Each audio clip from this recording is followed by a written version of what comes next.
Buongiorno, buongiorno, ben ritrovati con Focus TG. Un'altra tragedia che ha per protagonista un ventenne, un 22enne che è precipitato a Padova da uno studentato. Vedete il titolo del mattino di Padova: cade dal terzo piano dello studentato del Piovego, è morto a 22 anni, è successo a Padova all'arrivo del 118. Per il giovane che studiava scienze naturali, indirizzo matematica, non c'era più nulla da fare. Andiamo subito in diretta da Valentina Visentin per la parte tecnica, non so, vai Valentina. Federico Cibotto, vai Valentina. Sì, buongiorno direttore, sono ancora in corso i rilievi qui all'interno del campus universitario. Dove ci troviamo c'è il campus universitario di psicologia e c'è anche lo studentato dell'ESU per gli studenti della scuola galileiana, ed era uno studente della scuola galileiana, il ragazzo di 21 anni che questa mattina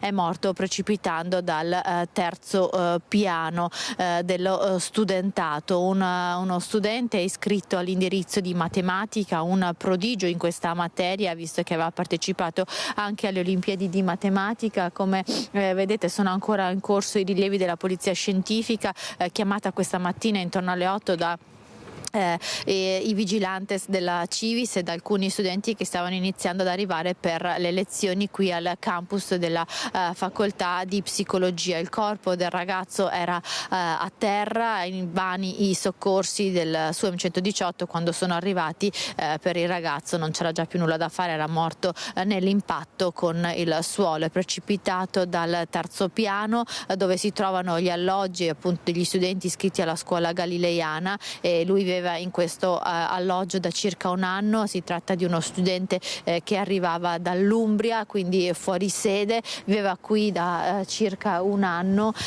Alcuni studenti qui hanno detto di averlo visto qualche volta, ma non lo conoscevano. Dagli studenti è stata anche chiesta è stata fatta la richiesta di sospendere per oggi le lezioni, ma dall'università invece è arrivata la conferma che le lezioni si svolgeranno in maniera regolare per tutta la giornata. Dicevamo uno studente della scuola galileiana, una scuola di eccellenza a cui vengono ammessi solo gli studenti con requisiti e punteggi molto alti, quindi una scuola molto difficile, ma tra le migliori d'Italia, e qui a Padova. Queste le notizie per questo momento. La polizia sta facendo i rilievi, ovviamente non si esclude possa trattarsi di un gesto volontario, perché il ragazzo è precipitato appunto dal terzo piano dove si trovava il suo alloggio. Da Padova è tutto, linea allo studio.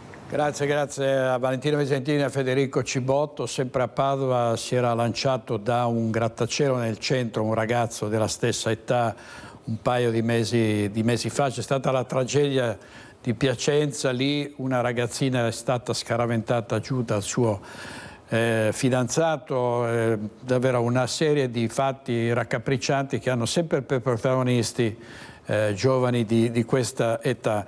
Ed c'è un giallo sulla morte di un ragazzo di 20 anni a Vicenza, nella zona della Riviera Berica, dove il giovane a casa ha detto alla madre che sarebbe uscito in terrazzo al terzo piano della palazzina per fumare.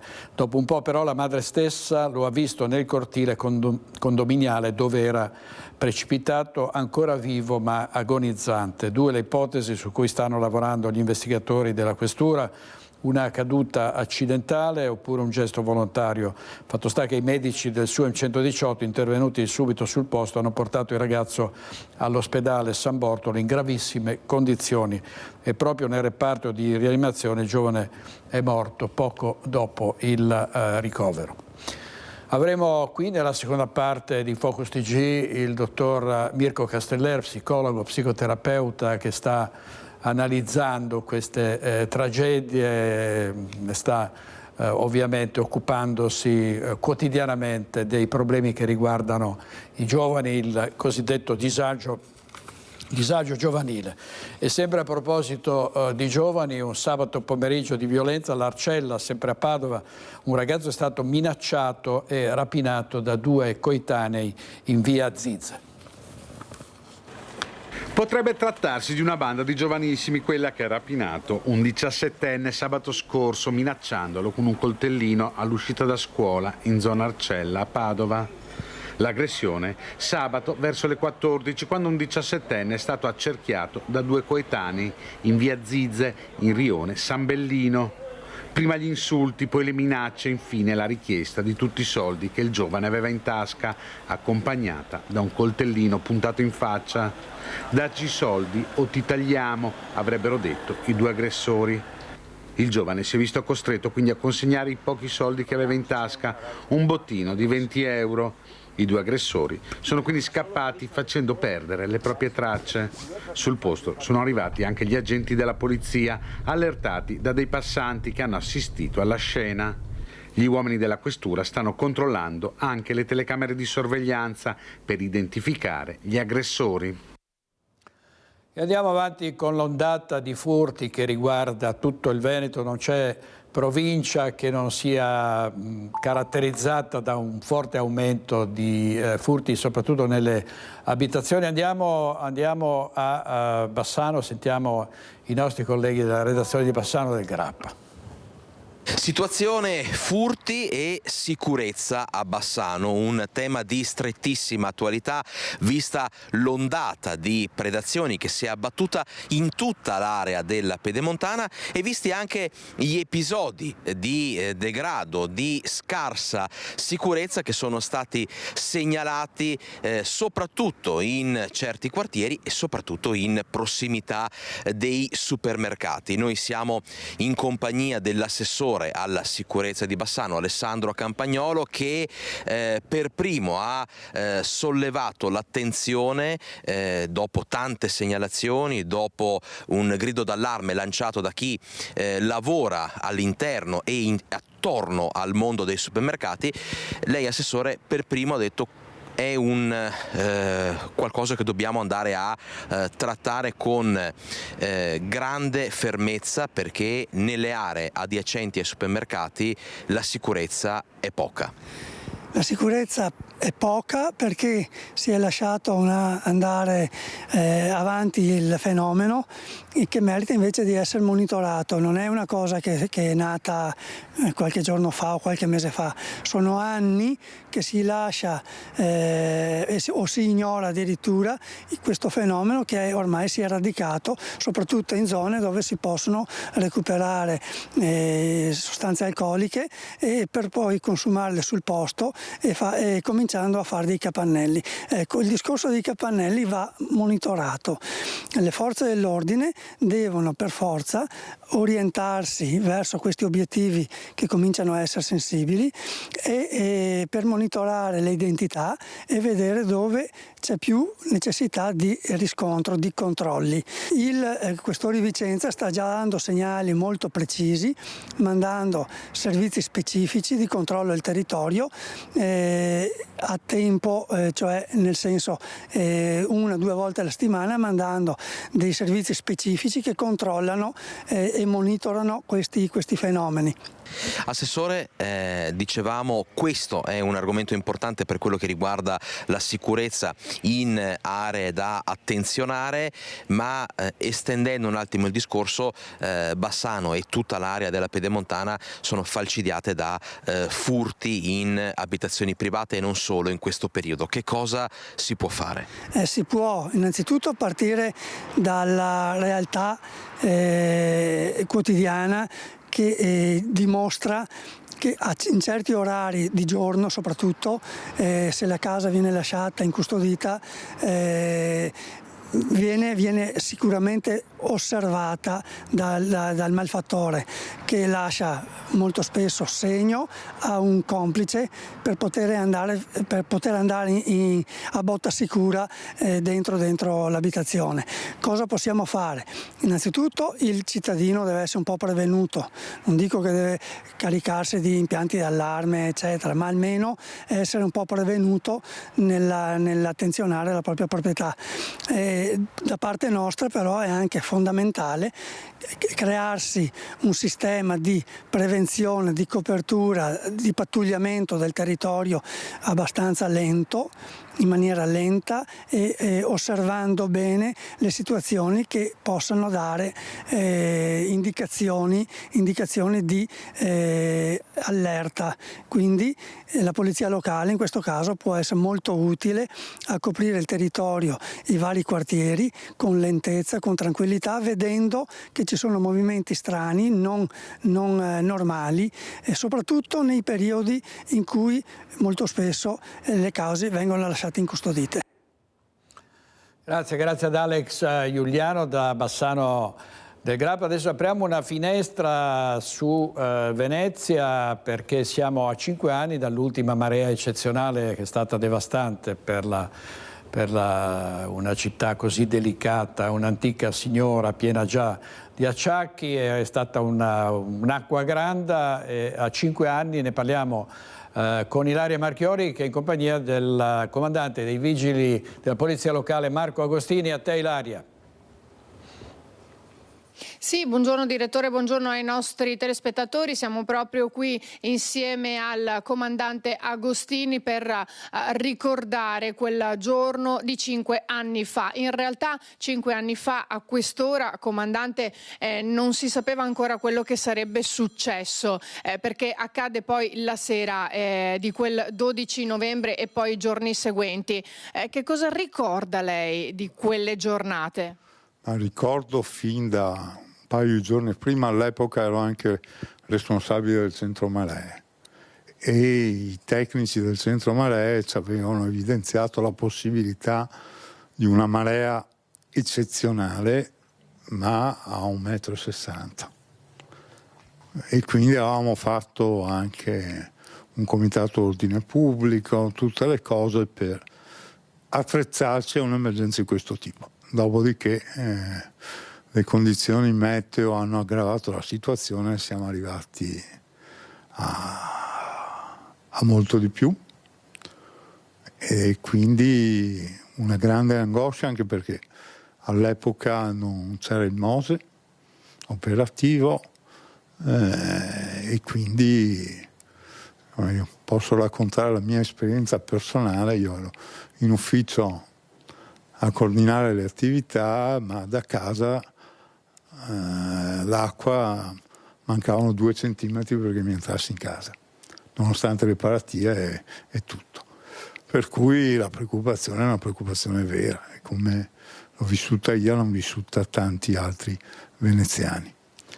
Furono ore e giornate drammatiche.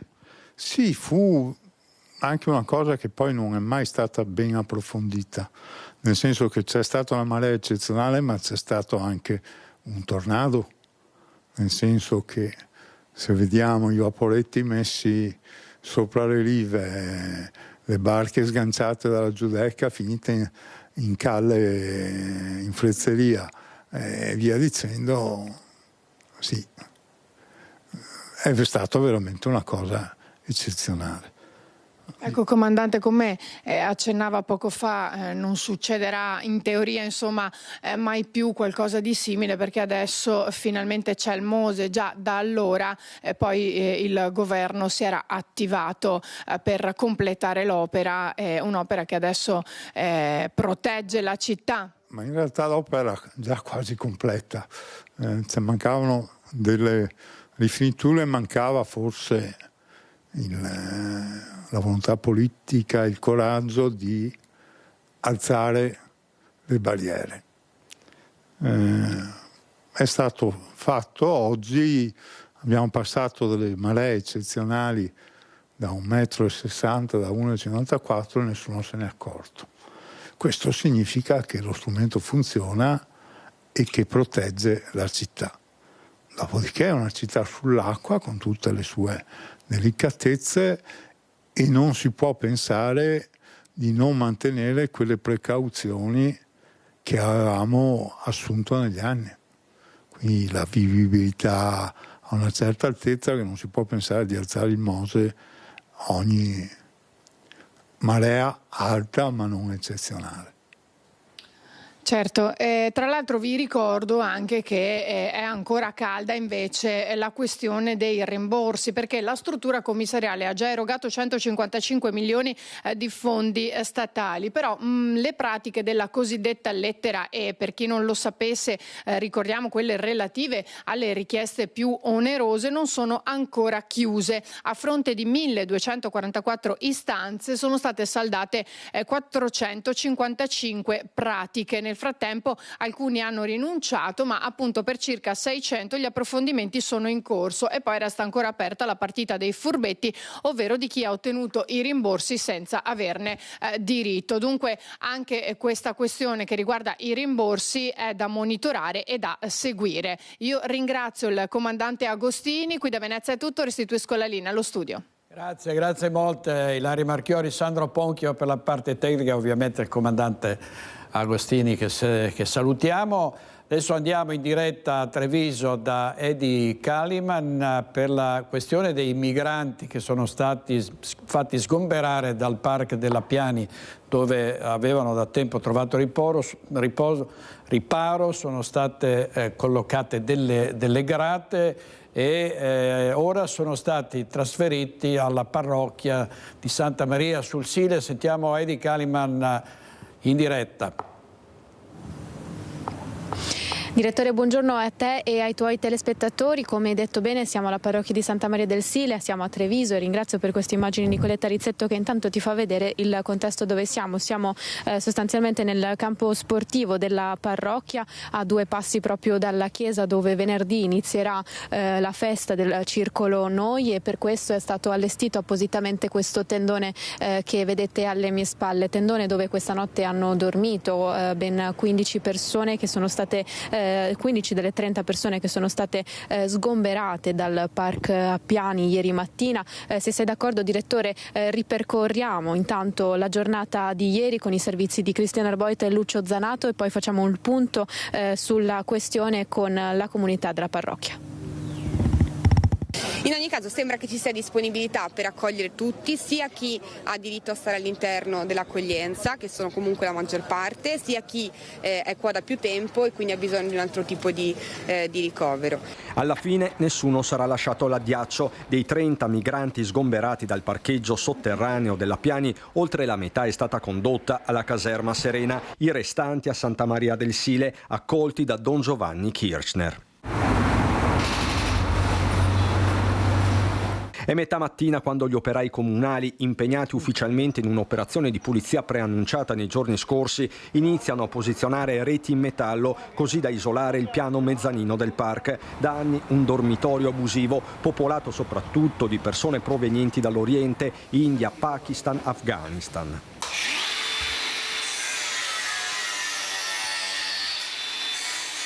Siamo a poche decine di metri dall'ufficio immigrazione della questura. Qui tra garage umidi e degrado ci sono storie, disperazione e speranze. Io 8 mesi. 8 mesi? Sì. E adesso dove andrai? Adesso camp. Camp. Non c'è più visto altro, ma così anche adesso la strada, sì. Ma non va bene qua. non va bene. Come che voglio lui aiutare di assistente sociale, comune sociale, o porpotura, o carabinieri di qua di Treviso, tutti ne chiamo per aiutare. Ma voi riuscite a lavorare oppure non? Non c'è lavoro capo Treviso, no, tre difficile trovare. Perché? Tre difficile, non c'è lavoro, c'è la uova, dai 30 euro un giorno, 30 euro poco, prende sigarette, prende mangiare, finito. Lo sgombero avviene sotto lo sguardo delle forze dell'ordine. A supportare i migranti l'associazione Caminantes, con un sit-in che dalla Piani è arrivato nel cuore di Treviso davanti alla prefettura, nel mirino Casugana, che avrebbe avviato i lavori di pulizia senza predisporre, questa la denuncia, un piano B. Il Comune in questo momento ha, peggiorato un problema già preesistente senza preoccuparsi di trovare una soluzione. Quando non c'è un posto, non c'è un bagno, non c'è dove che tu fare per la mangiare, la tutte, ma dove va? Un problema grave.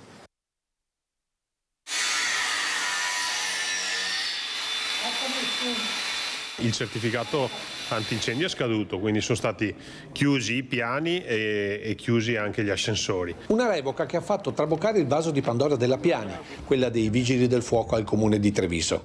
Più probabilmente il buon motivo per mettere ognuno di fronte alle proprie responsabilità. E il sindaco sottolinea che il comune di responsabilità ne ha affrontate diverse sul caso del parcheggio a Piani. Sia con la caserma Serena, sia che con gli altri nostri luoghi preposti all'accoglienza, sia con il progetto SPRAR, quindi con l'accoglienza diffusa, quindi il comune di Treviso la sua parte la sta già facendo.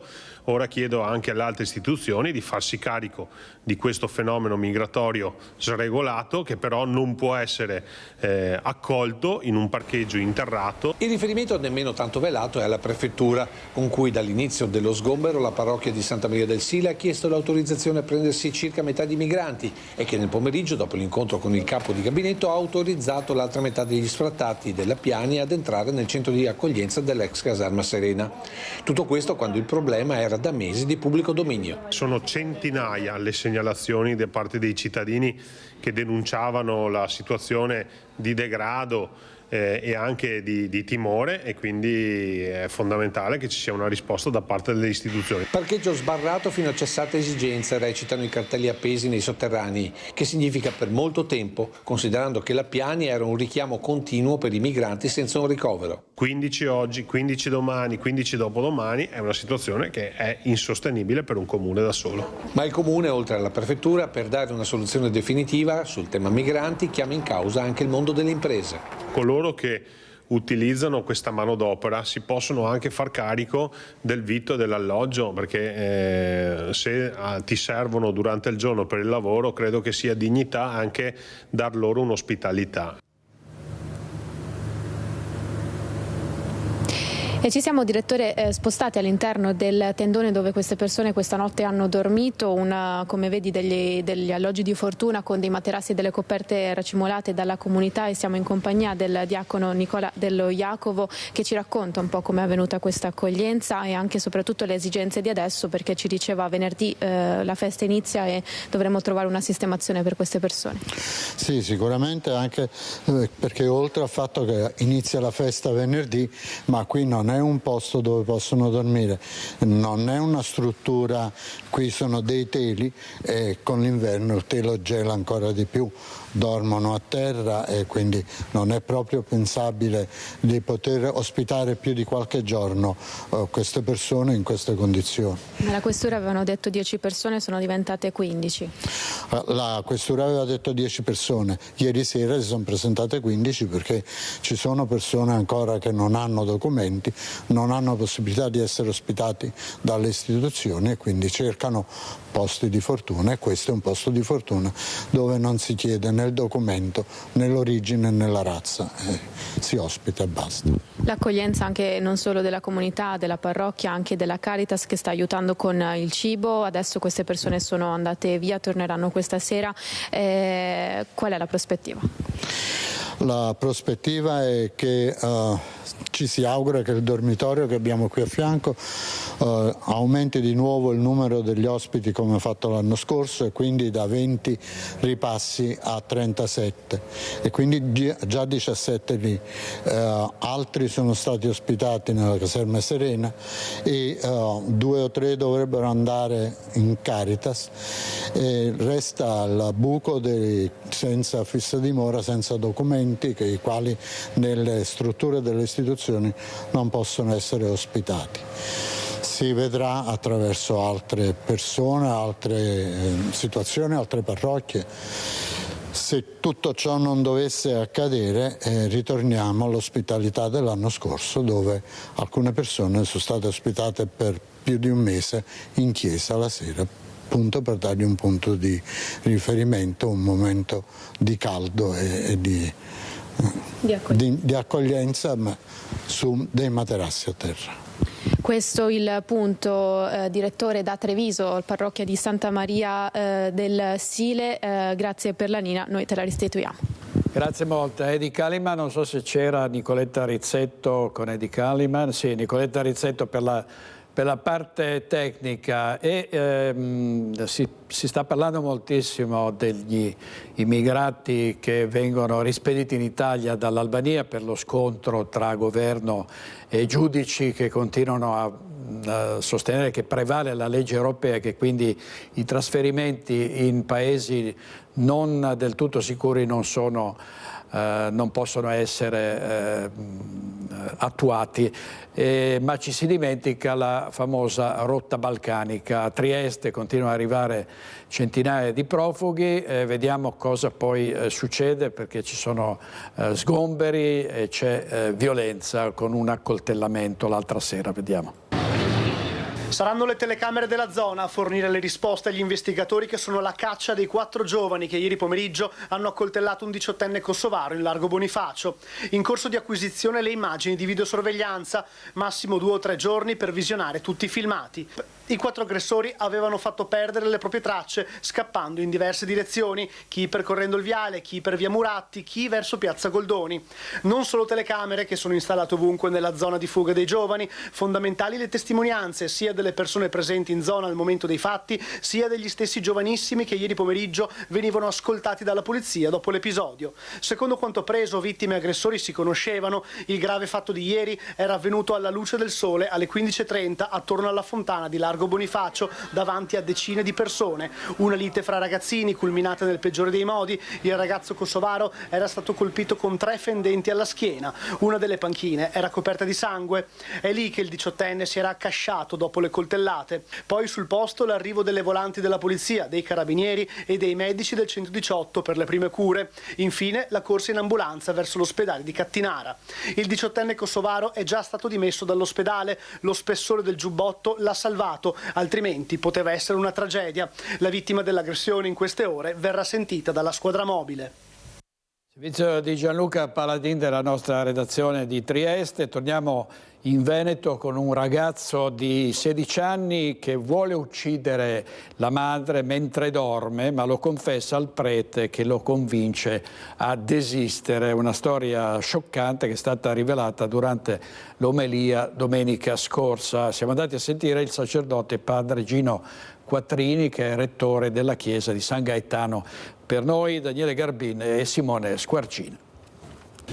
Siamo all'interno della chiesa di San Gaetano in Corso Palladio della Confraternita dei Padri Teatini, con me Gino Quattrini, rettore della chiesa. Buongiorno. Buongiorno. Siamo qui perché c'è una storia importante, toccante, che riguarda l'esperienza di un minore, un 16enne, che ha confessato appunto a padre di voler uccidere la madre. Ecco, un momento di sconforto, di grande suo tormento interiore. Ecco, questa esperienza insomma è riuscito in qualche modo a confrontarsi, vero padre, con lei. È riuscito a farlo desistere e lei ne ha parlato su autorizzazione anche alla comunità, perché è un'esperienza che può essere anche d'utilità per chi, ecco, ti spiega perché. Certo, perché tutti dobbiamo conoscere quali sono i problemi che si agitano all'interno della comunità cittadina, soprattutto tra i giovani, perché i giovani vivono, da quello che io ho potuto capire, disorientati completamente, non hanno punti di riferimento per crescere. Addirittura questo ragazzo mi diceva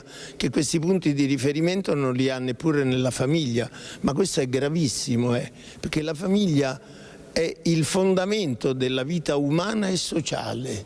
Senza la famiglia non c'è vita umana e sociale. Noi possiamo dire quanto vogliamo, genitore 1, genitore 2, non serve a niente.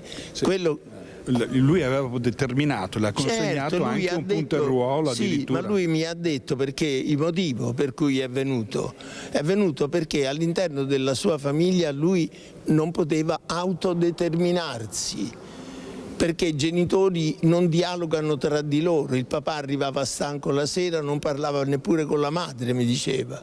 Lui aveva difficoltà a dialogare con la mamma e la mamma gli imponeva sempre quello che doveva fare, non gli lasciava libertà di scelta anche nelle cose più semplici. In un paio di scarpe mi diceva lui che devo comprare, devo chiedere il permesso, cioè devo dire mamma io preferirei quello, mia mamma no, inflessibile.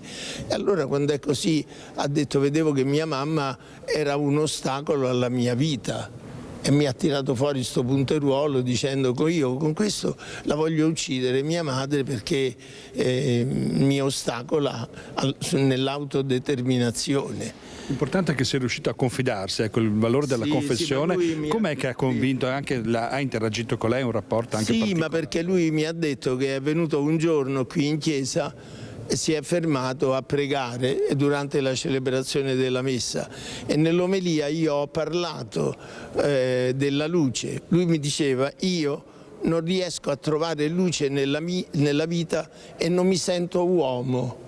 Ma non si riferiva lui al sesso, uomo, genere, no, si riferiva al fatto che i genitori lo consideravano un bambino ancora, e diceva: invece sono maturo, capisco quali sono i problemi.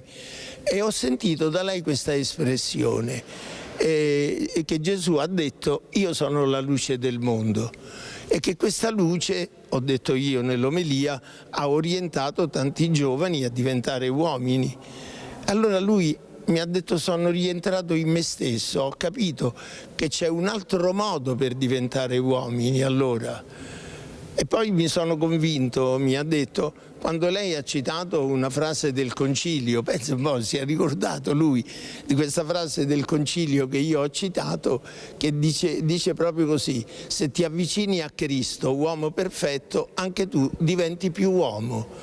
Allora mi sono detto, diceva il ragazzo, vuol dire che c'è una possibilità per diventare uomo, e perché io sono impedito proprio dalla mia famiglia a diventare uomo? Senta una cosa, lei ha già visto che si meritava fiducia, è un ragazzo intelligente, sì, e gli ha restituito il punteruolo. L'ho restituito, certo, ho detto: no, tienilo tu questo, perché poi era un attrezzo che mi ha detto lui che faceva parte dei ferri che aveva il padre. È sicuro adesso in questo momento? Sì, lui mi ha detto che mi viene a trovare. Ci siamo dati già appuntamento. Va bene, con questa bella notizia allora direi è un segnale positivo anche alla comunità. Sì, sì, certo, perché guardi, la comunità e voi, anche i mezzi di comunicazione, non è vero quello che si va dicendo in giro. Adesso si dice in giro i mezzi di comunicazione sono nocivi, non è vero, bisogna saperli usare.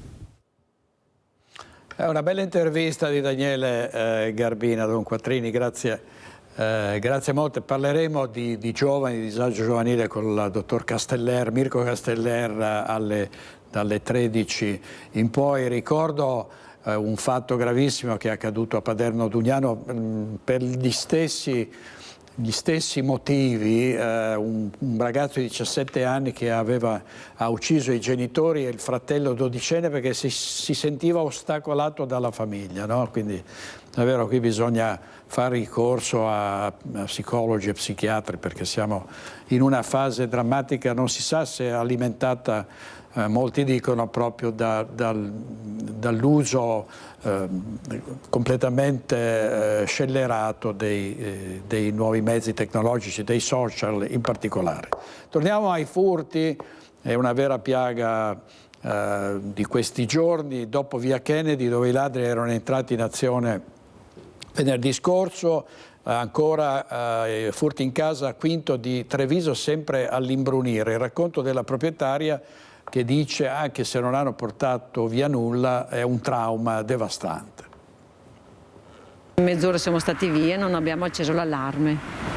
Ecco, questo sì, devo dire la verità. Perché ho detto tanto è mezz'oretta, sono stati 3/4 d'ora e ci hanno fregato. Una quarantina di minuti, tanto è bastato ai malviventi per introdursi in una villetta di via San Cassiano, a pochi chilometri dal centro di Quinto di Treviso.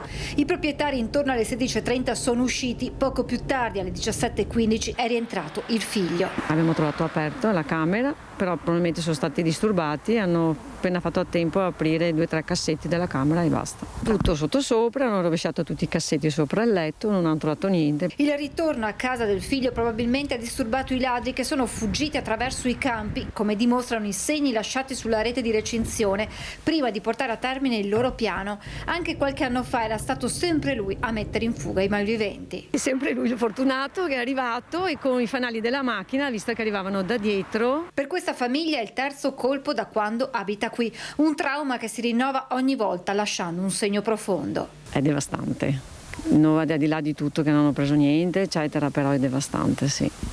ti lascia il segno. Purtroppo non si tratta del primo furto messo a segno in questa zona, con l'inevitabile inquietudine che cresce tra i residenti. Là mi sembra che sono andati già 3 volte nel giro di qualche anno, nella prima lì altre 2. Noi qua fortunatamente queste 2 non le hanno ancora toccate, ma prima o poi Ma come si vive con questa consapevolezza che prima o poi potrebbe succedere? Bene non si vive, la roba brutta è quella che mettono le mani nella tua proprietà, nella tua intimità, e quello dà fastidio. E di nuovo furti anche nel Marosticense, ma anche in tanti comuni della Pedemontana. Nel fine settimana ladri scatenati anche in zona San Fortunato a Bassano, dove alcuni residenti hanno denunciato furti in casa. E anche in questo caso i furti sarebbero avvenuti di giorno, un'inversione di tendenza rispetto alle segnalazioni che negli ultimi mesi denunciavano effrazioni in abitazioni private durante le ore serali o notturne. Bassano, Marostica, ma non solo, colpito tutto il territorio della Pedemontana. Fra Pianezze, Colcerese e Molvena si sono verificati diversi episodi prontamente denunciati alle forze dell'ordine. 2 colpi messi a segno nel weekend in via Roma a Molvena, mentre a Pianezze 3 ladri in azione in via San Giuseppe. A Schio, in zona Poleo, sono state saccheggiate diverse automobili in sosta, mentre a Magrè, in zona dei Monti d'Oro, a farne le spese domenica è stata una famiglia che abita in una casa indipendente. I residenti erano usciti per rientrare nel primo pomeriggio e trovare la loro abitazione completamente svaligiata, anche dei ricordi di famiglia. Servizio di Alex Giuliano, l'omicidio di Fiera, e qui siamo a Treviso, in tribunale. Il PM ha chiesto 4 ergastoli e 3 condanne a 24 anni per gli imputati coinvolti nell'assassinio dell'imprenditore kosovaro Rajip Kolgeshi. Una rissa violenta terminata con un omicidio. Era il 22 ottobre del 2022 quando in zona Fiera, nel piazzale antistante il bar La Musa di Viale 4 Novembre, fu ucciso l'imprenditore kosovaro Rajip Kolgeshi. Il pubblico ministero ha chiesto per gli imputati coinvolti nel grave fatto di sangue 4 ergastoli per Afrim Mangiuca, 52enne, che avrebbe sferato a Kolgeshi il colpo di coltello letale, il 34enne Valmir Gashi, che avrebbe colpito la vittima alla testa con una chiave di quelle usate per cambiare le gomme dell'auto, e i fratelli dei 2 indagati principali, il 35enne Leonard Gashi e il 54enne Besin Mangiuca, che con il loro comportamento avrebbero tenuto lontani i parenti del 51enne, favorendo così l'omicidio. Per i 4 il pubblico ministero ha anche invocato l'isolamento diurno per 10 mesi. Ed ancora sono stati chieste altre 3 condanne a 24 anni per altri 2 albanesi ed un kosovaro appartenente alla banda. Infine 4 le assoluzioni, perché a processo non è emersa la prova di una partecipazione attiva all'omicidio. L'avvocato Fabio Crea, che assiste le parti civili, i familiari della vittima, ha chiesto un risarcimento di quasi 1,5 milioni. Il delitto sarebbe maturato in un contesto permeato, ha detto il sostituto procuratore, di una mentalità pre-mafiosa e di una cultura della sopraffazione e sottomissione a cui il gruppo che faceva capo ad Afrim Mangiuca era dedito. Prossima udienza il 21 novembre, con la parola che passa ora alle difese degli imputati. Servizio di Daniela Sizia, ieri a 1 anno dalla morte di Giulia Cecchettin, tante cerimonie, tante dichiarazioni, tanti ricordi, anche tante lacrime, ed è scoppiata oggi una polemica perché ieri alla facoltà di ingegneria c'è stato 1 minuto di silenzio e poi gli studenti hanno fatto rumore come era successo durante i funerali della vittima di Filippo Turetta. Ma la polemica dipende dal fatto che il liceo in cui Giulia aveva studiato, il Tito Livio, liceo classico padovano, si è opposto al rumore a cui appunto tanti ragazzi si erano in qualche modo legati. Vediamo. Sta facendo più rumore, un rumore negato, che la semplice richiesta di farlo espressa dagli studenti. Il rifiuto del preside del liceo Tito Livio, la scuola frequentata da Giulia Cecchettin, di fare 1 minuto di rumore nel giorno dell'anniversario dell'uccisione della 22enne di Vigonovo ha sollevato un polverone di polemiche in una giornata che doveva essere di unità di intenti nella lotta contro la violenza di genere. Il dirigente scolastico con una lettera aveva invitato al silenzio e ad accendere una candela, mentre gli studenti avrebbero preferito fare 1 minuto di rumore rumore, così come è avvenuto nel Dipartimento di Ingegneria, dove al silenzio è seguito il rumore. Prendete chiavi, borracce, voce, tutta la vostra rabbia e facciamoci sentire.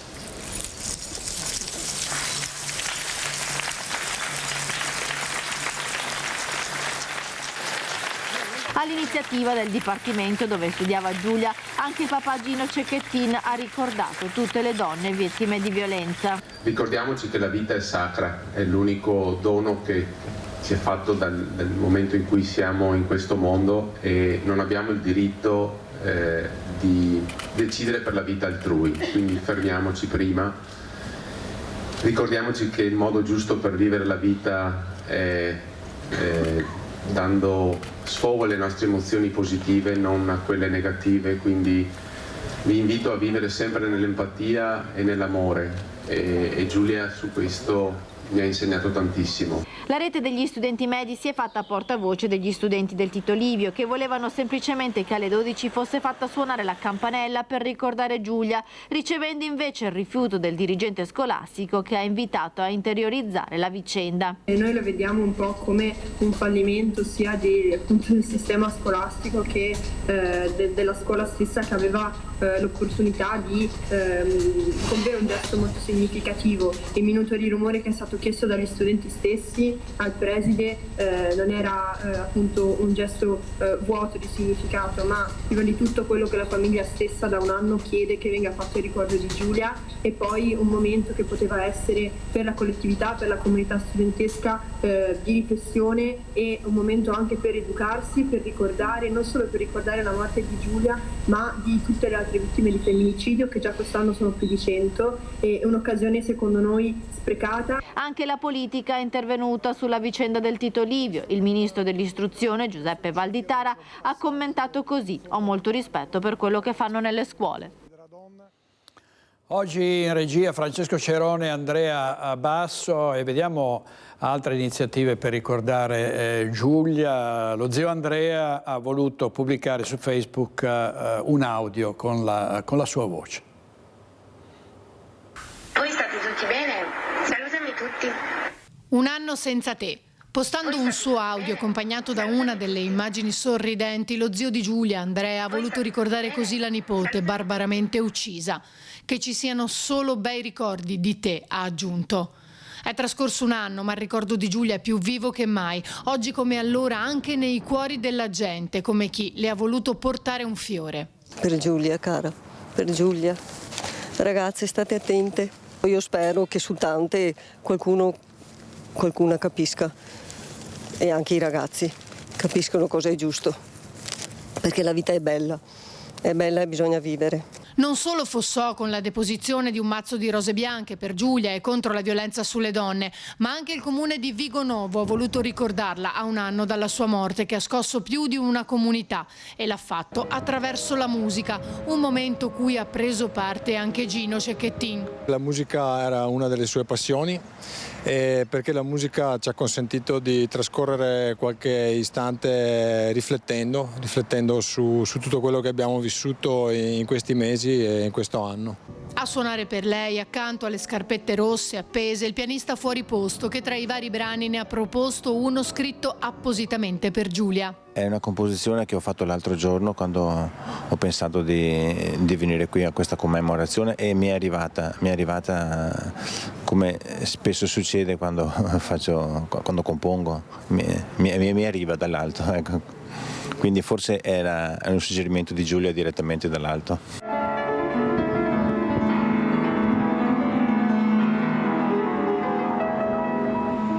Il sindaco di Vigonovo ha poi annunciato una dedica speciale per Giulia. La nostra proposta è stata quella di definire un'area, ma definirla non solo a Giulia, ma a Giulia dottoressa in ingegneria biomedica, perché riteniamo che sia un suo merito, sia frutto del suo sacrificio come studentessa, che le è stato riconosciuto e che anche noi con questo gesto vogliamo ricordare e ribadire.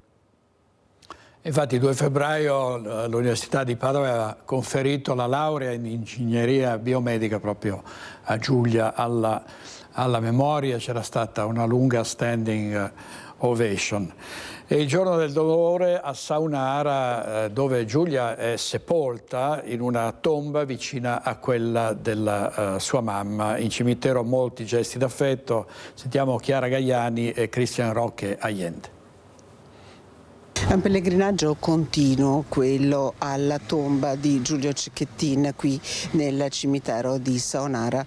Tutti i giorni, ogni giorno, tantissime persone si fermano nella sua tomba, moltissime quelle che sono venute anche oggi a testimoniare un dolore enorme che è diventato il dolore di tutti, quello per la perdita di questa ragazza solare, sorridente, di cui tutti hanno una piccola storia da raccontare. Chi è arrivato da lontano, chi arriva tutti i giorni da molto vicino. E allora queste storie adesso le sentiamo insieme.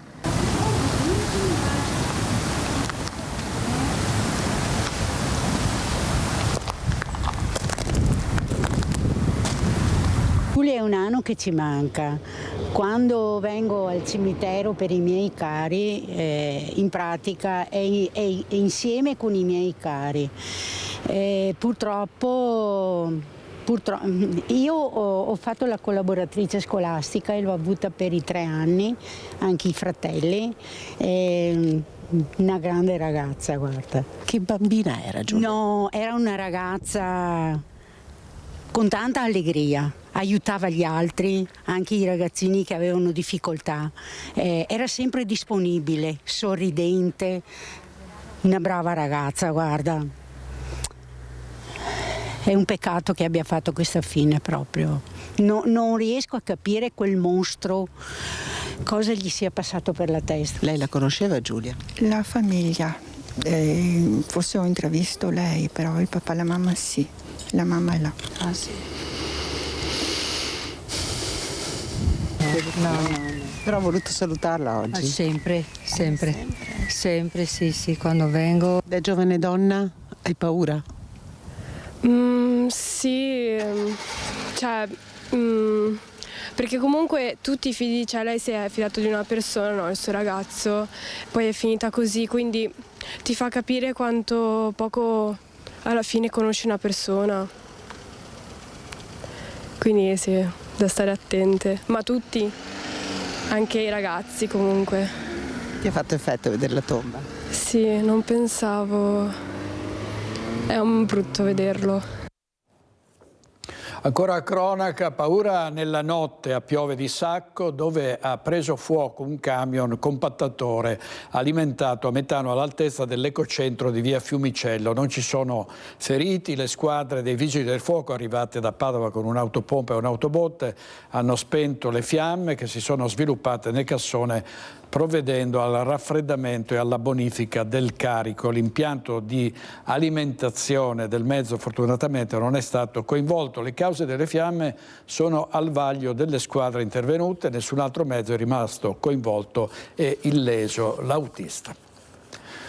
È un capotreno di Piove di Sacco, la vittima dell'incidente di ieri pomeriggio lungo la strada dei Vivai nel comune di Saunara, lascia una moglie e il figlio 18enne. È Marcus Rizzioli, 59 anni, di Piove di Sacco, l'ennesima vittima della strada. L'uomo, stimato capotreno, ha perso la vita nella sua Volkswagen Golf che è andata a schiantarsi contro un camion adibito alla pulizia delle strade. L'incidente lungo la strada dei Vivai al confine tra Saunara e Sant'Angelo di Piove di Sacco verso le 13 di lunedì. Sul posto sono intervenuti i vigili del fuoco, il SUEM 118, anche con l'elisoccorso, i carabinieri e la polizia locale del comando integrato di Noventa Padovana, Saunara, Stra e Vigonovo. Dai rilievi è emerso che la Golf abbia invaso la carreggiata opposta andandosi a scontrare contro il mezzo pesante. Un impatto violentissimo ad avere la peggio Rizzioli, mentre l'autista della spazzatrice, un 64enne di Padova, è stato ricoverato in ospedale ma non è in pericolo di vita. Se è chiara la dinamica, non è chiaro il perché la Golf abbia invaso la carreggiata opposta. Una distrazione, un malore alla guida o un guasto tecnico, questo accerteranno le perizie. Marcus Rizzioli era molto noto nell'area della Saccisica, era capotreno lungo la tratta Adria, Venezia. Grande sportivo e appassionato di montagna, praticava il nuoto a livello agonistico, partecipando a campionati master. Lascia una moglie e un figlio 18enne. A causa dello schianto, la strada dei vivai è rimasta bloccata per ore, creando code sia da Padova che da Piove di Sacco. Servizio di Francesco Rattai, questa mattina a Sveglia Veneti c'era Andrea Danna dei familiari delle vittime della strada e si è parlato di una iniziativa importante dei veneti schiacciati dalla crisi, cioè l'airbag obbligatorio per le moto. Quindi è stata avviata una raccolta firme proprio per arrivare ad una legge che possa garantire la protezione massima per i centauri che sono vittime ricorrenti di incidenti stradali. Quindi airbag obbligatorio per i motociclisti. Con questa petizione raccolta firme attraverso Sveglia Veneti e Mirella Tuzzato, che come sapete in onda tutte le mattine, quindi vi darà ulteriori informazioni. Stavano per fare un prelievo al bancomat con la tessera appena sottratta ad un'anziana, le 4 persone arrestate dai carabinieri. Accaduto a Este. Non era sfuggita ai carabinieri di Este un'auto sospetta con 4 persone a bordo, la stessa segnalata per essere stata usata da una banda di truffatori. Utilizzando delle auto civetta, i carabinieri hanno seguito il veicolo e individuato i 4, 2 donne italiane e 2 uomini di origine marocchina, in una casa di Porto Viro. Al momento di suonare il campanello, la scoperta, l'anziana proprietaria dello stabile, era stato appena rubato il bancomat con il PIN, bancomat che stava per essere usato da 2 malviventi all'ufficio postale del comune. Per bloccare la fuga dei 2 che, vistisi scoperti, stavano scappando in auto, i carabinieri hanno esploso alcuni colpi di pistola alle gomme dell'auto. Durante le fasi concitate dell'arresto, 2 militari sono rimasti feriti in modo leggero. I 4 sono accusati di rapina impropria, lesioni, resistenza pubblico ufficiale e danneggiamento. Servizio di Chiara Gaiani e un 70enne di Casalserugo è stato denunciato dai carabinieri per aver esploso senza motivo dei colpi di carabina. Qualche giorno fa una residente aveva notato dei fori in un vaso di fiori e in un termometro all'esterno della casa, aveva segnalato la cosa al 112. I rilievi di carabinieri avevano chiarito che si trattava di fori da arma da sparo. Dopo alcune verifiche delle armerie della zona, i militari sono risaliti ad un vicino di casa che recentemente aveva acquistato una carabina d'aria compressa di libera vendita. I militari sono così andati a casa dell'acquirente, un 70enne del luogo, e hanno trovato la carabina acquistata lo scorso ottobre e anche una scatola di pallini di piombo. L'uomo è stato denunciato. Cioè, c'è gente che così si spara, no? Come nei film americani, poi magari ci rimette alla vita qualche passante. Gremiti la chiesa e il sagrato di San Lazzaro, dove è stato celebrato il funerale di Katy Lanzarini, l'imprenditrice 34enne che è morta sabato pomeriggio a Bassano del Grappa.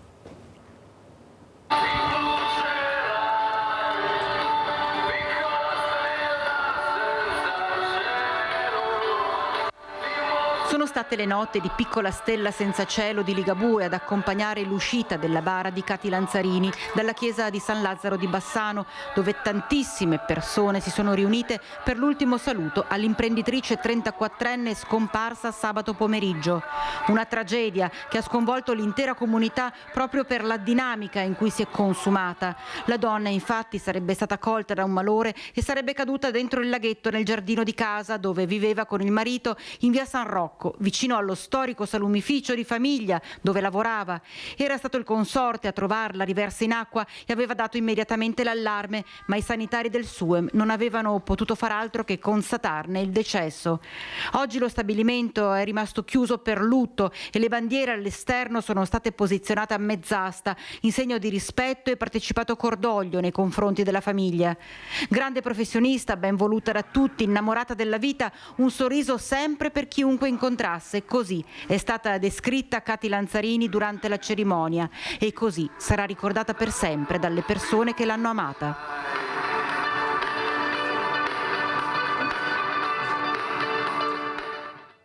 Servizio di Vanessa Banzato. I cambiamenti climatici stanno creando pesanti danni agli agricoltori che fanno un bilancio di questa stagione proprio nel giorno di San Martino, l'11 novembre, che per il mondo contadino ha un significato particolare, quindi ieri. È gravissima la situazione, e specialmente perché è diventato difficile produrre, è difficile anche per il nostro guadagno. Per ricavare qualcosa devi lavorare tanto e poca soddisfazione del guadagno. Tiziano Menuzzo, agricoltore di Merlengo, racconta così oggi il suo lavoro, nel quale non sempre la fatica viene ripagata dal giusto guadagno. In questo 11 novembre nel suo terreno ha accolto le celebrazioni di San Martino, che per la tradizione contadina coincideva con la fine dei contratti dei mezzadri. Coloro che erano riusciti a dare un buon raccolto potevano rimanere nel podere, altrimenti dovevano trovare un altro casato per sopravvivere. I tempi sono cambiati, ma per chi coltiva i frutti della terra l'impegno e la dedizione sono rimasti immutati. Al lavoro di sempre ora si aggiungono i cambiamenti climatici, i periodi di siccità ai quali si contrappongono mesi di piogge. Stando ai dati della regione, nel mese di ottobre in Veneto sono mediamente caduti 256 mm di pioggia, contro la media del periodo 1994-2023 di 110 mm. Da inizio anno sono caduti 1498 mm di precipitazione, a fronte di una media di 894 mm. Si sono dunque registrate nei primi 10 mesi del 2024 precipitazioni maggiori del 68% rispetto alla media. Io ho 60 anni e questa cosa di tutte queste piogge, tutti i 2 mesi di pioggia primavera e autunno non le ho mai viste. Alle volte vi viene da dire mollo tutto?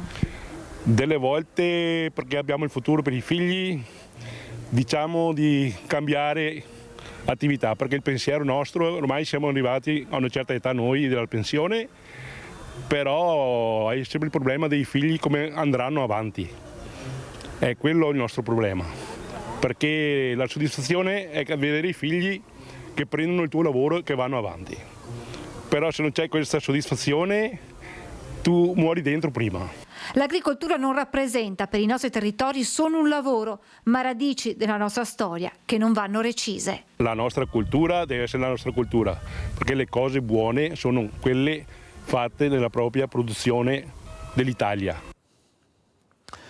L'autonomia al via, la maxi udienza pubblica alla Corte Costituzionale sul tema dell'autonomia differenziata. La consulta affronterà le questioni di costituzionalità riguardanti la legge sollevate con i ricorsi delle regioni Puglia, Toscana, Sardegna e Campania che hanno impugnato il DDL Calderoli, diventato legge nella sua totalità e anche con riferimento a specifiche disposizioni. Il governatore Zaia a Roma per il nuovo incontro sull'autonomia con i ministri Calderoli, Piantedosi, Zangrillo e Musumeci. Al centro dell'incontro le richieste della Regione in materia di protezione civile. Sentiamo il commento alla fine della riunione di ieri.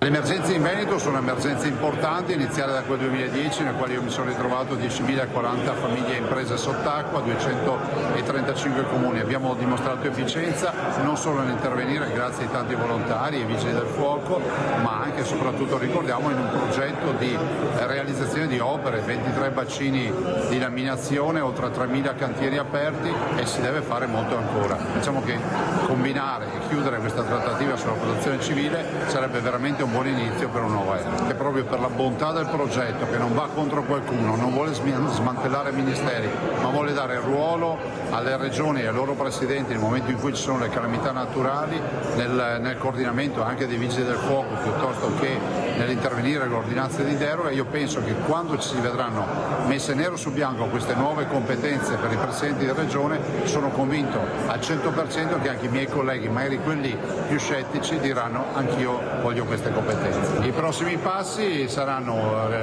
tavoli tecnici nel giro di una settimana per definire, diciamo, le osservazioni al progetto base e dopodiché ulteriore riunione, diciamo, con i massimi vertici dei ministeri e delle regioni per trovare l'accordo finale e quindi parlare del primo progetto che riguarda la protezione civile.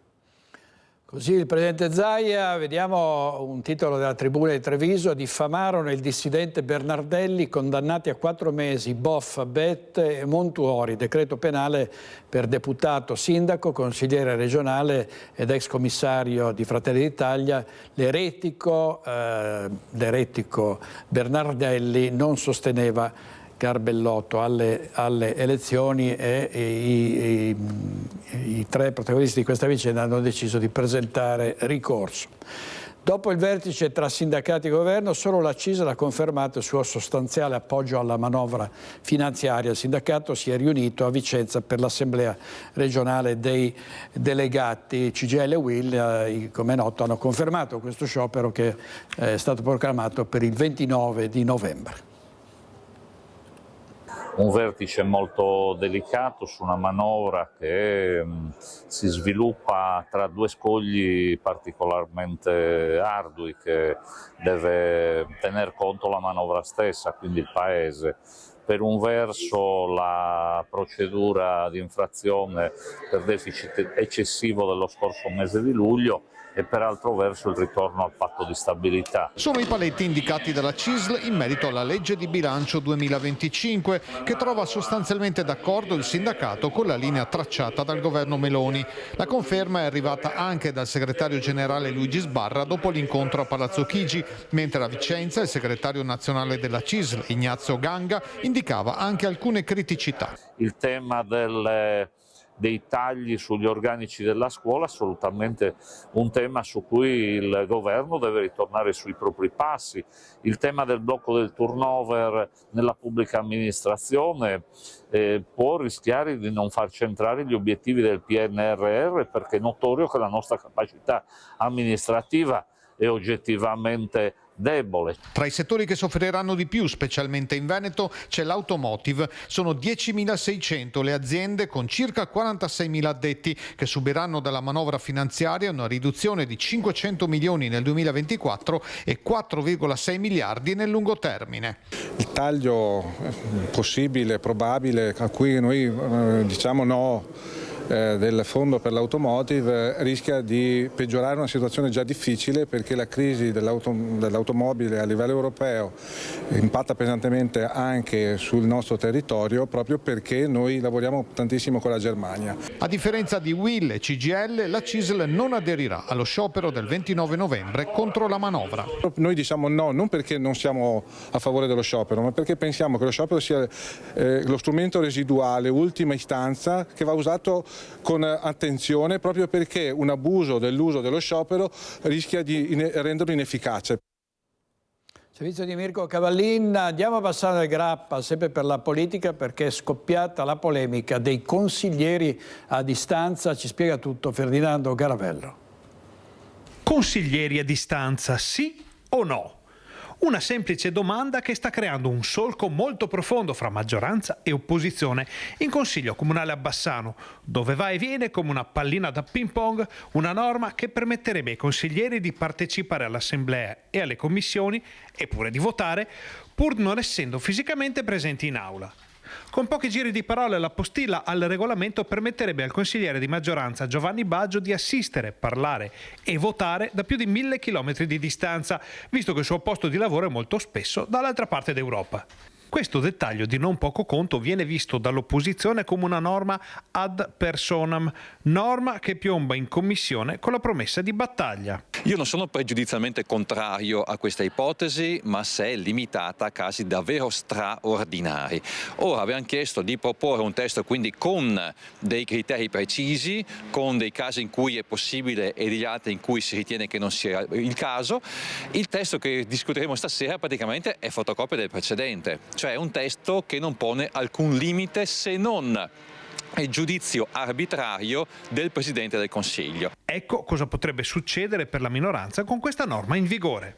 Se Riccardo Poletto domani mattina si trasferisce alle Hawaii, ci rimane 5 anni e vuole fare il consigliere comunale collegandosi a distanza, l'attuale regolamento, la bozza di regolamento che propongono, non lo vieta.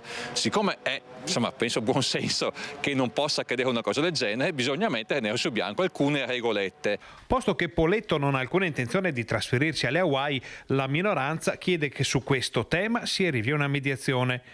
E se non si arriverà a questo punto di contatto, che cosa accadrà? Quello che negavano fin dall'inizio, cioè che questo regolamento è qualcosa fatto ad personam, cioè ritagliato attorno alle esigenze di alcune specifiche persone e della loro specifica situazione, diventerebbe invece palese. In qualche maniera si chiarirebbe subito che l'intento è di poter consentire a consiglieri di maggioranza la presenza o fisica o virtuale sempre e comunque con la sola discrezionalità del Presidente del Consiglio.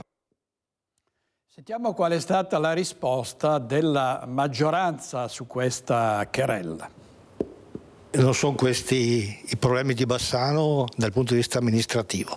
È una norma che può servire a tutti i consiglieri, a tutta questa consigliatura, presente e futura. Rimanda alle polemiche al mittente la maggioranza di Nicola Finco sulla norma che permetterebbe ai consiglieri di assistere, intervenire e votare a distanza nelle sedute di Consiglio Comunale e di Commissione. È una norma che prevede che ci sia la possibilità del singolo consigliere responsabilmente di chiedere, per ragioni personali, di lavoro, di salute, per le ragioni che riterrà più opportuno, la possibilità di chiedere al Presidente del Consiglio per il Consiglio Comunale, al Presidente di Commissione per la Commissione, la possibilità di collegarsi a distanza qualora fosse impedito di partecipare. Per la maggioranza ci sono già comuni e istituzioni che utilizzano questo sistema. È una norma che abbiamo visto è stata accolta, è un regolamento più che una norma, che è stata accolta in molti comuni d'Italia ed è nello spirito anche di quello che sta avvenendo in Europa. Quindi secondo voi non è una norma ad personam, è una norma di cui potranno usufruire tutti i consiglieri comunque? Assolutamente sì, è una norma che per esempio risponde alla richiesta di Cristina Guarda, onorevole parlamentare europeo, che ha chiesto al Parlamento europeo di poter seguire a distanza i lavori del Parlamento. Andiamo in pubblicità 2 minuti e poi saremo qui in studio con lo psicologo psicoterapeuta Mirko Castellere, parleremo di giovani, di disagio giovanile e di quant'altro. State con noi, grazie.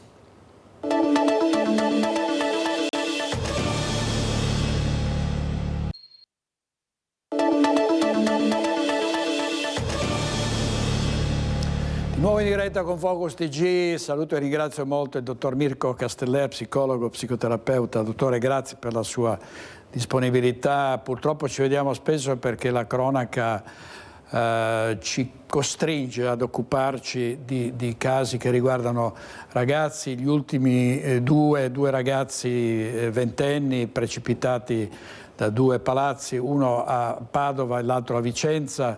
Ancora non è chiaro quali siano state le cause, potrebbe trattarsi di un incidente, ma prevale l'ipotesi che si tratti di gesti volontari.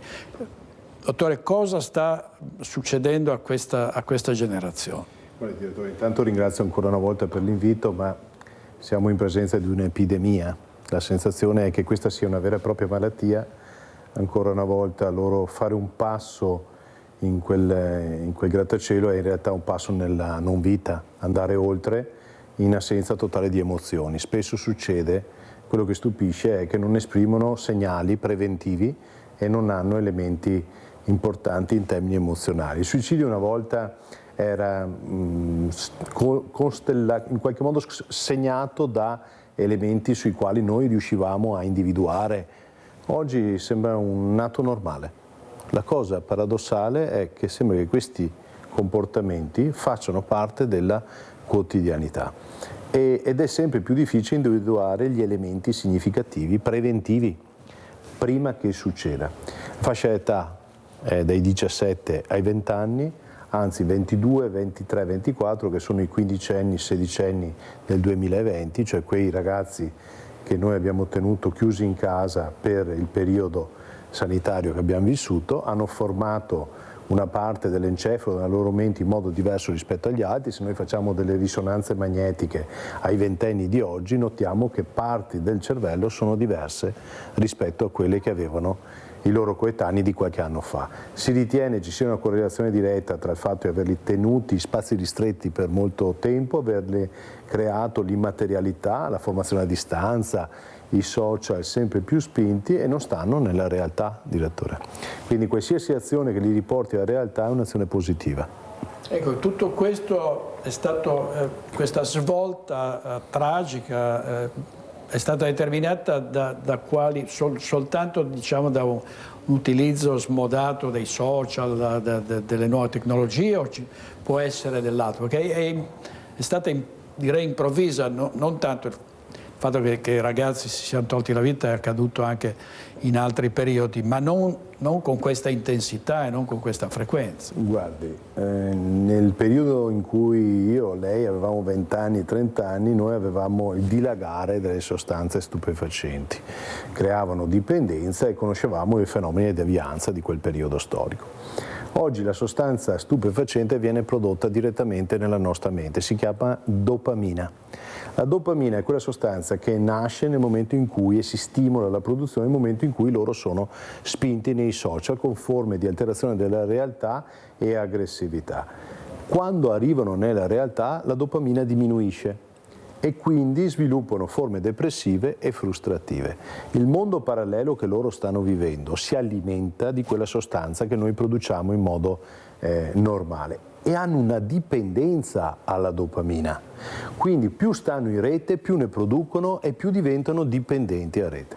Gli effetti sono anche abbastanza semplici. Lei provi a togliere a uno di quei ragazzi che passa 8, 9, 10 ore davanti al PC o davanti ai social quegli strumenti, i 7 giorni successivi, perché noi l'abbiamo fatto come analisi, 8 giorni successivi hanno gli stessi sintomi dell'astinenza. Aumento dell'aggressività, reagiscono in modo devastante nei confronti dei genitori, rompono oggetti in casa, questo ci raccontano i genitori, per quei 10 giorni successivi a quando si toglie l'effetto, diciamo, della dipendenza, gli strumenti. Il test lo può fare qualsiasi genitore a casa. Recrimina il fatto che al figlio rimane per 10 ore, provate a togliere per 10 giorni e voi vedrete che i 10 giorni successivi, al momento in cui togliete la connessione, i vostri figli svilupperanno aggressività prorompente.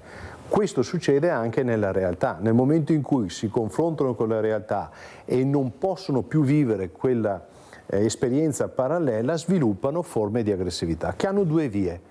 Il più delle volte vanno verso l'esterno, quindi con forme aggregative, baby gang, quello che noi abbiamo visto, ma in alcuni casi vanno verso l'interno con forme autolesionistiche, tra cui il suicidio. Quindi anche l'autolesionismo e forme di depressione che sono paragonabili ad altre o sono specifiche proprio di questa età? I tratti delle forme depressive quasi sempre hanno dei sintomi che preannunciano o almeno fattori di contesto che tendono a favorire lo sviluppo depressivo.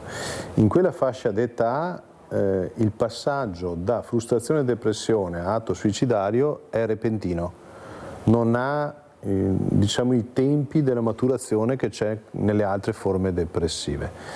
Il più delle volte nasce da delusioni, da sconfitte, dalla difficoltà di gestire situazioni conflittuali. Io ho sempre detto più volte, lei ne è testimone, direttore, che bisogna essere più vicini ai figli imperfetti che quelli perfetti. Dubitiamo sempre dei figli performanti a scuola, eccessivamente performanti a scuola, eccessivamente performanti nello sport. È bene che ci sia un po' di asimmetria in questi ragazzi, di imperfezione, perché nell'imperfezione si sperimenta il fallimento e un fallimento è utile alla crescita, all'educazione, controllato, quindi con i genitori, con le famiglie, ma se un figlio è abituato a essere perfetto, nel momento in cui fallisce e non ha qualcuno vicino, non riesce a gestire questa situazione conflittuale e sviluppa forme di autolesionismo, che può essere dal tagliarsi proprio alcuni arti, che succede sempre spesso, oppure lato estremo, che è il suicidio.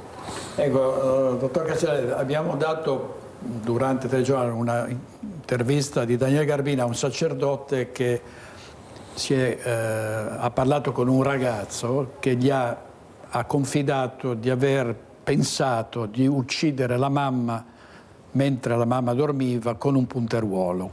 Questa confidenza ha consentito al sacerdote di prevenire quello che poteva accadere, cioè si è fatto consegnare il punteruolo, il sacerdote, no? E penso al 17enne che ha ucciso madre, padre e fratello di 12 anni perché si sentiva ostacolato, così ha detto anche questo ragazzo a Padova. Sentivo la mia madre come un ostacolo alla mia vita. Però vede, in questo caso c'è stata un'azione da parte del sacerdote nel riuscire a inserirsi nel tema senso della vita, cioè è quella sensibilità, quell'evitare quell'atto estremo è perché si è fidato di qualcuno, cioè quel ragazzo ha ritenuto di poter confidare a qualcuno quel suo desiderio, il più delle volte questo non avviene per paure, per timore.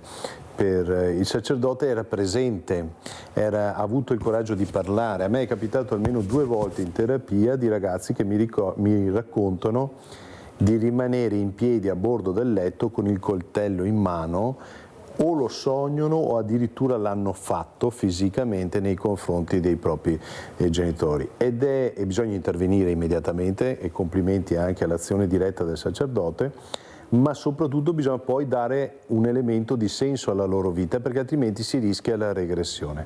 Raccontare questi atti, magari in presenza di terapia, ai genitori rischia di innescare un meccanismo di non riconoscimento del figlio da parte del genitore.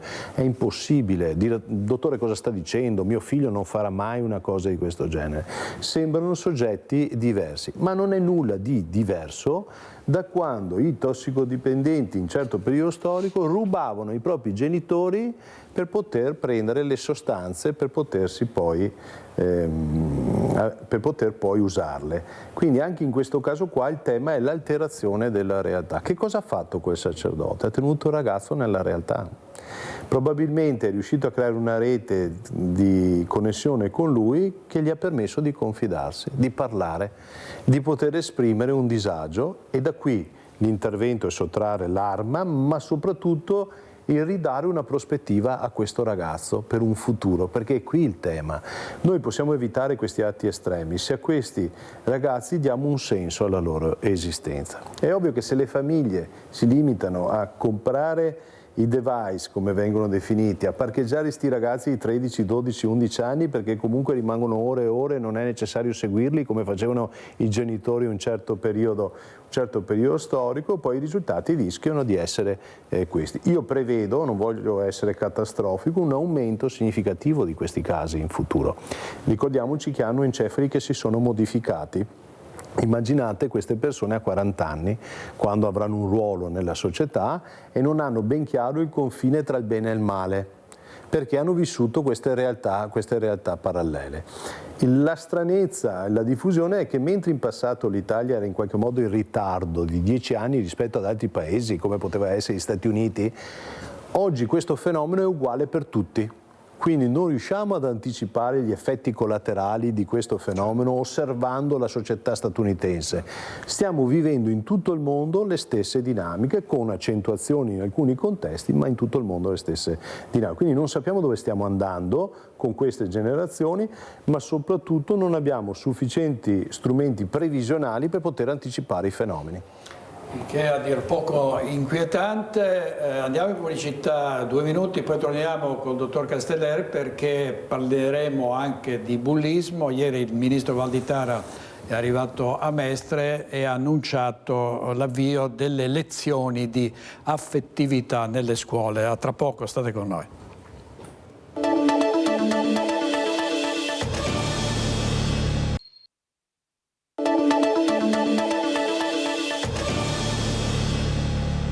Nuovo in diretta col dottor Mirko Casteller, psicologo e psicoterapeuta. Ieri vi dicevamo il ministro dell'istruzione e del merito, Giuseppe Valditara, è arrivato a Mestre per presentare il suo libro, La scuola dei talenti. Filippo Fois, prima della presentazione del libro, lo ha intervistato. Vediamo, sentiamo cosa ha detto sul bullismo. Sentiamo.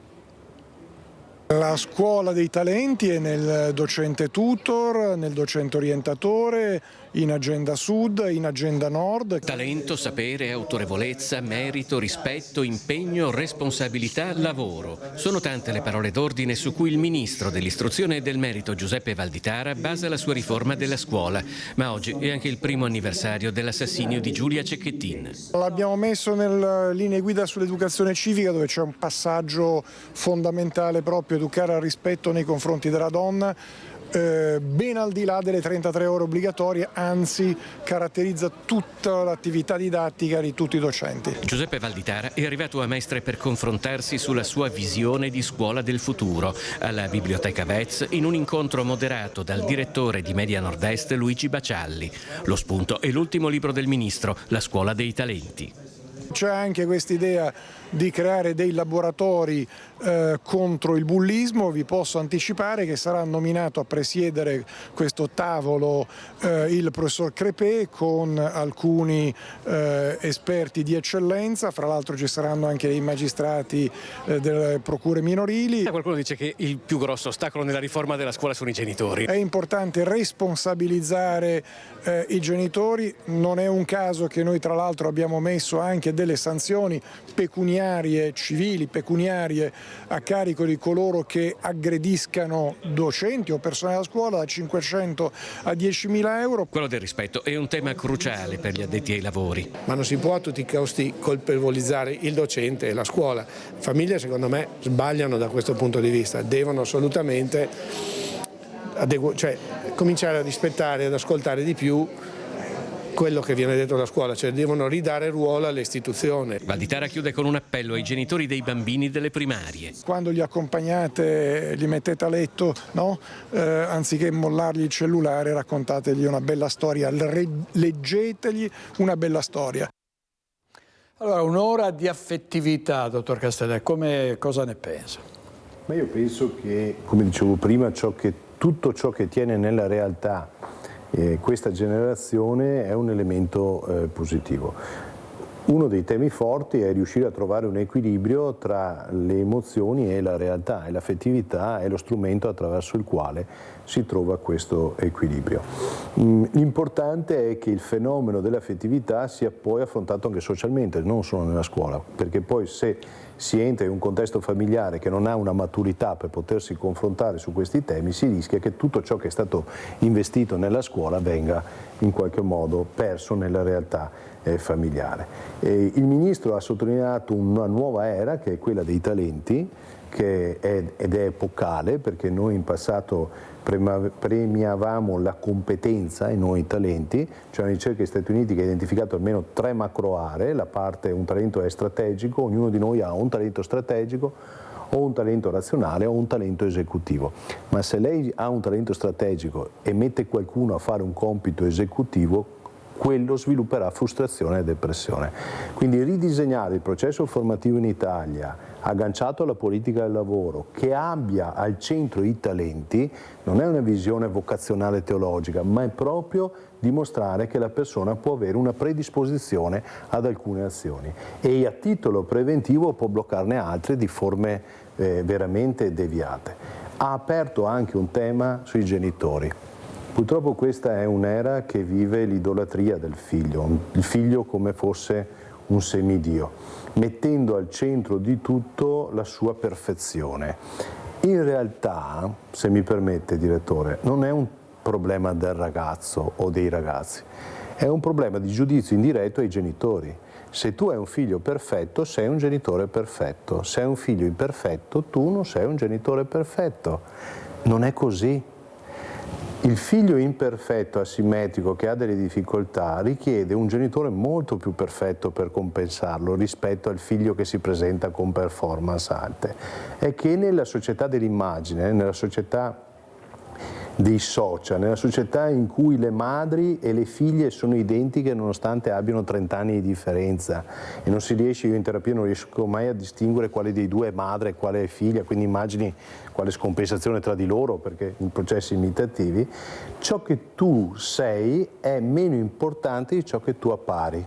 e quindi tuo figlio è importante che appaia in un determinato modo, tanto che se i professori in qualsiasi modo si permettono di educarlo e non formarlo, perché la formazione non prevede giudizi, cioè il 5 e il 4 è un elemento oggettivo, ma se io dico che non ti devi comportare in un determinato modo e quindi ti educo, come faceva in passato la scuola, il genitore si sente giudicato, ma non il figlio. Il tema è il giudizio indiretto del genitore, e il genitore non riesce a sostenere il giudizio, perché anche il genitore in qualche modo, e qui la forma è estrema, si rappresenta nella società in un modo che non è reale, salvo poi richiamare all'ordine questi ragazzi che magari a 16-17 anni avrebbero maggiori giustificazioni di sognare, di rappresentarsi in un determinato modo.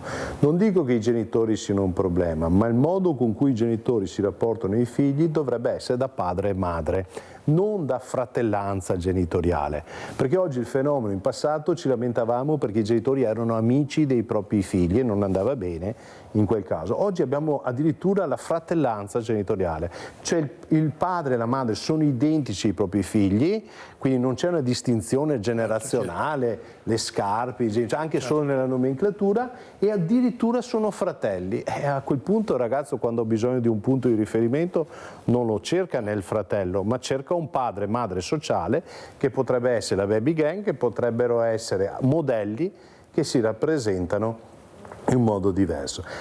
Io ho giovani che vengono in terapia da me che mi hanno posto questa domanda, e questo mi ha stupito, la rendo partecipe, direttore. Ma lei ogni mattina si alza alle 7 del mattino e va a lavorare? Sì, guarda, sinceramente sono 30 anni che lo faccio. E perché?